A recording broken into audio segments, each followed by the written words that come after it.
Mas olha, eu acho o seguinte, eu tenho apelido de mãe de gravata em função de ter tido a guarda de filhos, né? E criei a minha menina mais velha, meu menino mais velho também sem mãe. Eu tenho esse envolvimento com a maternidade e vejo o mundo com olhos de mulher hoje, sendo homem, porque não existe, Dri, nada, absolutamente nada mais importante do que isso. Gerar um filho, perpetuar a sua vida, é uma coisa tão absolutamente divina. Eu acho que é exatamente, não quando o homem se aproxima da divindade, é quando o homem, de fato, passa a ser divino. É quando ele gera um filho. Quando você, no caso a mulher, gera uma vida. Ele é demais, né? Ele fala de um jeito que a gente fica babando. Fala mais, olha, pra eu ficar te olhando. Mas, olha, que lindo que você me falou, porque você sabe que essa mudança, é claro que é um pouco precipitado eu me sentir mãe, mas eu já me sinto. Eu me sinto nos mínimos detalhes. Por exemplo, eu não penso mais em mim. Olha, desde que estou grávida, eu não compro um alfinete para mim. Eu olho só as coisas para o Vitório e tá tão bom, e eu estou tão feliz. E eu só me preocupo com o Vitório, de verdade, assim. E para mim, assim, eu quero ter saúde, estar bem. Mas eu não, você me conhece, eu não consigo resistir a uma vitrine, eu não consigo resistir a uma... Agora, eu passo batido, eu quero mais que eu olhar as coisas para o Vitório, penso nele. Então, o meu tempo parece que está rodando num compasso diferente dos outros. E deve estar, porque eu acho que Deus sabe fazer as coisas. Esses 9 meses, que eu sempre achei que deve ser um desespero, ficar 9 meses esperando, é nada, é para cair a ficha mesmo. Cai a ficha todo dia, a barriga cresce devagar. De repente ela aparece, assim. Eu estou com esse barrigão de 7 meses. Imagina a barrigão. Engoliu uma azeitona. Olha lá o barrigão. Mas eu tô me olhando grávida agora. Até 3 semanas atrás eu me sentia gordinha, não me sentia grávida. Agora eu me olho e falo, agora eu estou grávida, agora eu posso exibir meu barrigão. É tão engraçado. Está mexendo já, Vitória? Eu senti uma vez, mas eu vou toda hora fazer ultrassom, que eu viciei, né, nesse tal do seu ultrassom. Já fez terceira dimensão? Ah, já fiz 3D, 4D, 5D, eu quero tudo com todos os Ds. Eu fico louca, eu fico 2 horas fazendo ultrassom, aí ligo de novo para uma amiga minha, que é a Patrícia, e ela é radiologista. Então, independente da médica, do meu médico, eu ligo para ela e falo, ai, Paty, estou com uma saudade do Vitório, posso passar aí só para dar uma olhadinha? Ai, que bonitinho. Você sabe que essa história que acontece com você hoje é por puro merecimento. Você é uma mulher tão batalhadora, com tanta garra, foi tanto atrás. Eu participei, eventualmente, até de longe, né, das barbaridades com que você teve que tropeçar na vida e superar, e as voltas que você deu, e os obstáculos eram intransponíveis, e que de repente viraram uns morrinhos tão pequenininhos. Eu acho que você é merecedora disso. Obrigada. Você é uma pessoa querida por todos nós, colegas, a sua competência, não é? As pessoas que têm unanimidade, isso pode até parecer, como disse Nelson Rodrigues, burrice. Mas você não vai encontrar um único colega seu, a única pessoa que trabalhe com comunicação que diga que você não é competente, que você não exerça bem o seu ofício.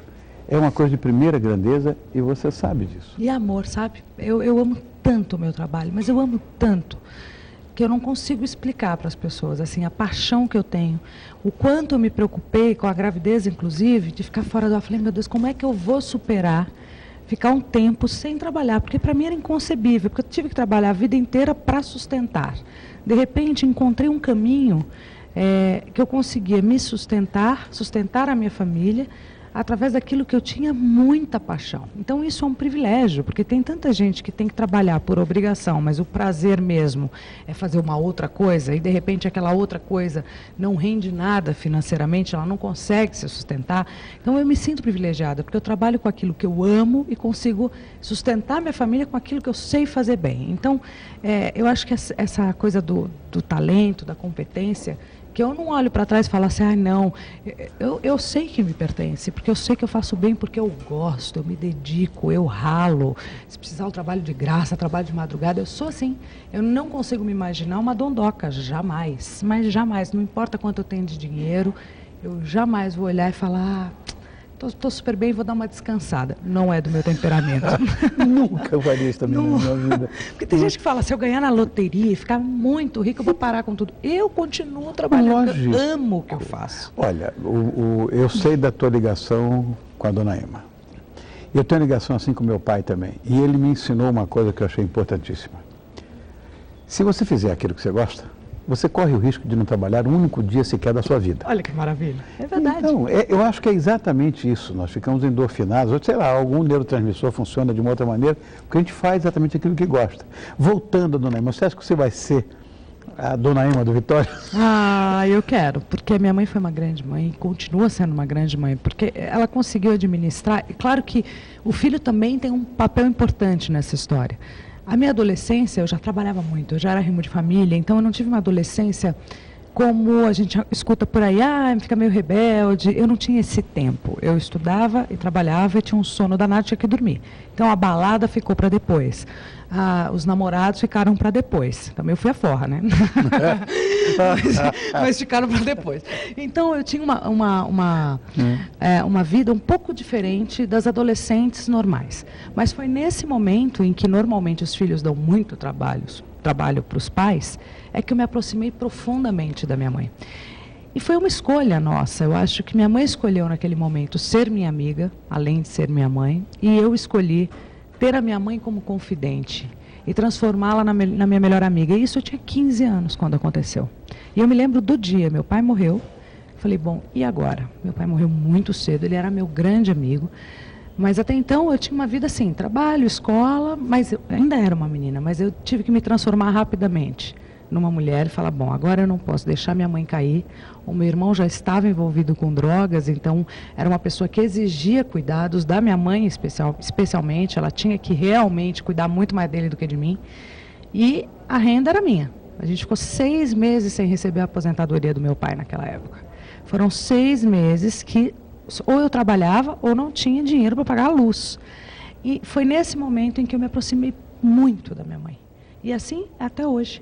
Então, depois meu irmão faleceu, infelizmente, passei por aquele momento horroroso do Ayrton, mas eu nunca me desliguei dela, nunca. E hoje eu olho assim, eu às vezes falo umas coisas, todo mundo fala, mas você está falando isso para tua mãe? Eu falo, se eu não contar para ela, eu vou contar para quem?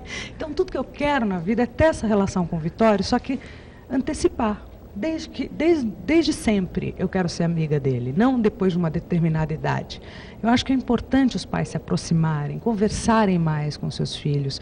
Eu acho que isso faz a diferença, pelo menos na minha vida fez. Porque infelizmente foi depois de uma tragédia que eu me aproximei muito da minha mãe. Talvez se meu pai fosse vivo, meu irmão tivesse uma vida normal, talvez eu não fosse tão amiga dela, ela fosse só apenas minha mãe, que já estaria bom demais, porque ela é uma grande mãe.